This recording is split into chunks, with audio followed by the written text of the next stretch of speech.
महादेव कहता है और शिवज्ञान कहता है कि मुझे किसी भी रूप में प्राप्त करने की इच्छा मेरे भक्त का अधिकार है, किंतु भगवान और भक्त के मध्य एक मर्यादा होती है जिसका उल्लंघन नहीं किया जा सकता। बंधुओं, इसका सीधा सा अर्थ है कि भक्त को सवाल नहीं करना चाहिए कि भगवान है या नहीं है।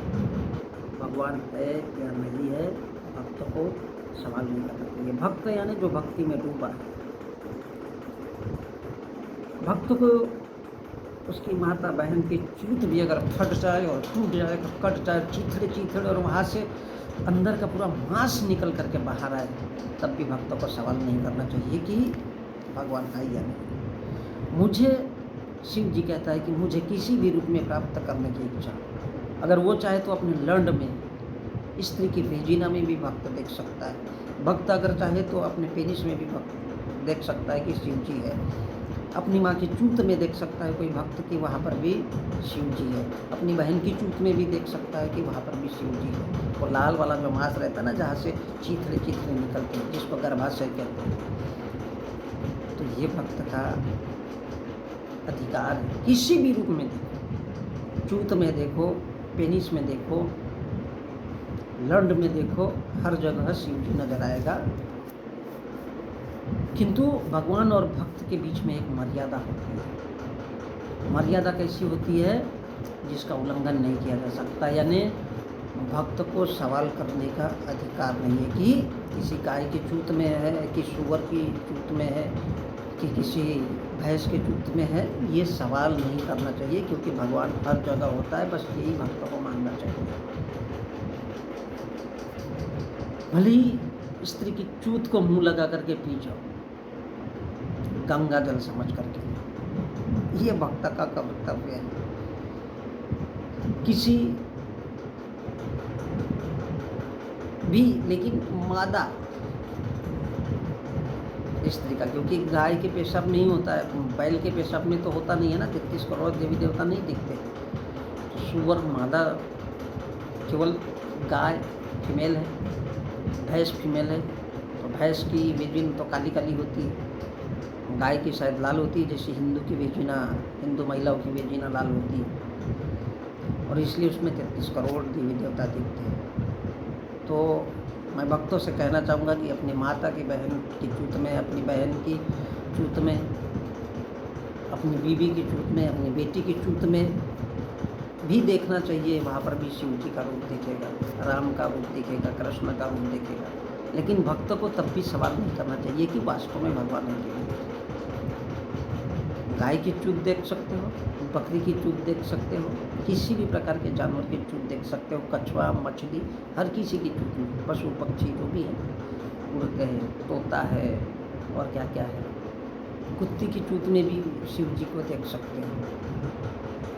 तो कुछ भी देखो, लेकिन भक्त को सवाल करने का, और यही भगवान और भक्त के बीच सबसे बड़ा पवित्र रिश्ता है, जिसमें कभी सवाल नहीं किया जा सकता। लेकिन मादा की चूत देखो, भगवान हर जगह दिखेगा। और इसलिए अपनी माता, बहन, बीवी, बेटी, इनकी चूत से, क्योंकि पुरुष तो वहीं से पैदा होता है।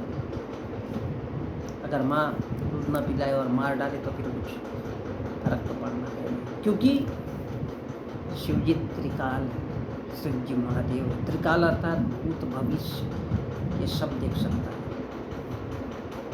साधक, शिव जी कहता है, त्रिकाल ज्ञानी अर्थ होने का अर्थ ये नहीं है कि हम आशाओं से परे। हमारी भी उम्मीद है, यानी भगवान भी सोचता है कि भक्त साला अपनी माँ बहन की चूत में भी हमको देखे, पेड़ पौधों में देखे, घर में देखे, दीवार में देखे, दरवाजे में देखे, भगवान को हर जगह देखे।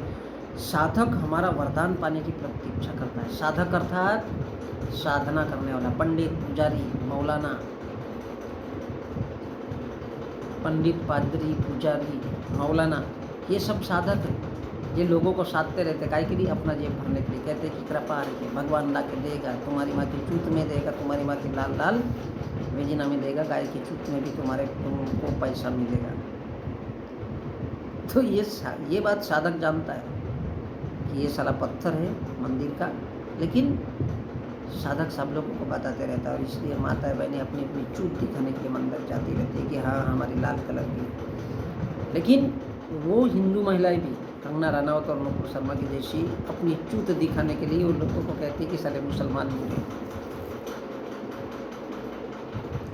क्योंकि शायद इन महिलाओं की वेजिना कहीं ना कहीं काले या हरे रंग की होगी, तो फिर वो वहाँ पर अपनी नफरत दिखाती है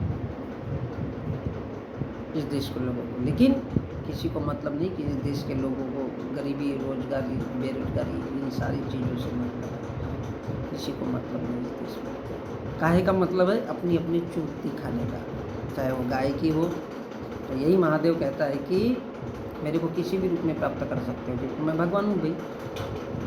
अपनी चूत में देखो या दूसरे की चूत में देखो, अपने पेनिस में देखो या दूसरे के पेनिस में देखो, है तो सब टोटे ही ना। रंग डालने के बाद, रंग अर्थात स्त्री के वेजिकिन्ना के साथ जब खिलवाड़ करता है, स्त्री पुरुष का जब झड़ जाता है तो उसका काम हो जाता है। तो बोलता है यही है प्राप्त करने की। इसलिए साधक वरदान पाता है। कैसे? स्त्री आएगी, ढेर सारी महिलाएं आएंगी, उनके स्तन देखेंगे, उनके गोले देखेंगे और काल कोठरी में बंद करके पेल पाल भी करेंगे। तो साधक और हम वरदान दे के प्रतीक्षा करते हैं कि अब ये समझेगा। भगवान कहता है वरदान देंगे, मतलब सेक्स, खाना पीना, हगना, किसको मारना है, किसको मरवाना है, ये सब हमारी मर्जी से होता है। किसको अमीर रखना है और किसको गरीब रखना है, इसका वरदान हम भगवान लोग देते हैं। तो लोग इंतज़ार करते हैं कि हम किसको क्या दें, किसको सज़ा देना है, किसको पैसा देना है, किसको सेक्स देना है, किसको पेलवाना है, किसको पेलना है, राम रहीम आसाराम के जैसे।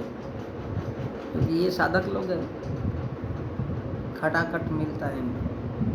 उठाए चोली, चोली के नीचे क्या है, मैया का चोला लाल रंग का, तो लाल रंग का वेजिना स्त्री की, तो वो भी मिलता है। स्त्री बातें भी सुनती, सब कुछ होता है। तो भक्त और भगवान के बीच में यही एक मर्यादा होती है, बंधुओं उसका उल्लंघन कोई नहीं कर सकता, क्योंकि कभी कोई उस पर सवाल ही नहीं कर सकता है। स्त्री को जुदा ही चाहिए और पुरुषों को, भगवानों को, साधकों को स्त्री का लाल रंग का चोला चाहिए।